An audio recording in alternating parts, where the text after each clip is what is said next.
सोचो, अगर काल सुबह उठो और तुम्हारे सारे राइट्स छीन लिए गए हो, ना कुछ बोलने का हक, ना पढ़ने का, ना जीने का तरीका चुनने का, डर लग रहा है ना? पर यही तो है हमारे कॉन्स्टिट्यूशन के आर्टिकल्स 12 से 50 का काम, तुम्हारे फंडामेंटल राइट्स को प्रोटेक्ट करना। आओ, सुनाता हूँ तुम्हें एक कहानी, तुम्हारे अधिकारों की। आर्टिकल 12 से 75, the fundamental rights article 12, state का मतलब सिर्फ गवर्नमेंट नहीं होती भाई।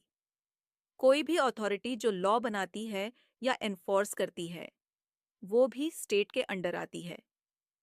मतलब अगर कोई पब्लिक सेक्टर कंपनी भी तुम्हारे राइट्स वायलेट करे, तो जवाब देना पड़ेगा। आर्टिकल 13, जो भी लॉ तुम्हारे फंडामेंटल राइट्स के खिलाफ जाता है, वो तुरंत वॉइड हो जाता है। तुम्हारे राइट्स से बड़ा कोई कानून नहीं है। अब आते हैं एक्चुअल राइट्स पर। एक, right to equality, article 14 to 18। Article 14, सबके साथ बाराबारी का व्यवहार, कोई वीआईपी ट्रीटमेंट नहीं, औरत हो या आदमी, सब इक्वल हैं लॉ के सामने। आर्टिकल 15, न कोई जात, न धर्म, न जेंडर, किसी भी बेसिस पे डिस्क्रिमिनेशन अलाउड नहीं, चाहे स्कूल एडमिशन हो या सरकारी नौकरी। Article 16, equal opportunity in jobs, government jobs में सबको बराबरी का चांस मिलेगा। आर्टिकल 17, अनटचेबिलिटी, बिल्कुल बैंड, ये एक पनिशेबल ऑफेंस है। भारत में किसी को छूने से कोई अछूत नहीं होता।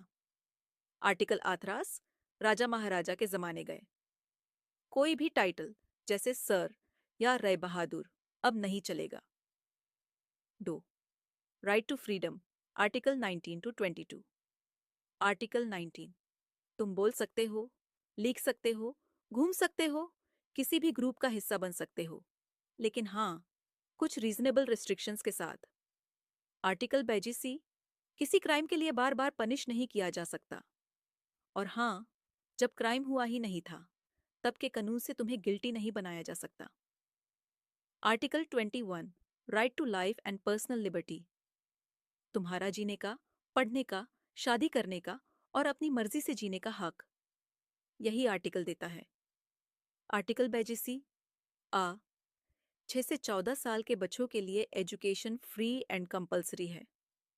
आर्टिकल 12, अगर तुम्हें अरेस्ट किया जाता है तो पुलिस को रीजन बताना होगा। तुम्हें लॉयर मिलने का हक है और बिना जज के परमिशन के 24 घंटे से ज्यादा नहीं रोका जा सकता। 3, right against exploitation, article 23 to 24।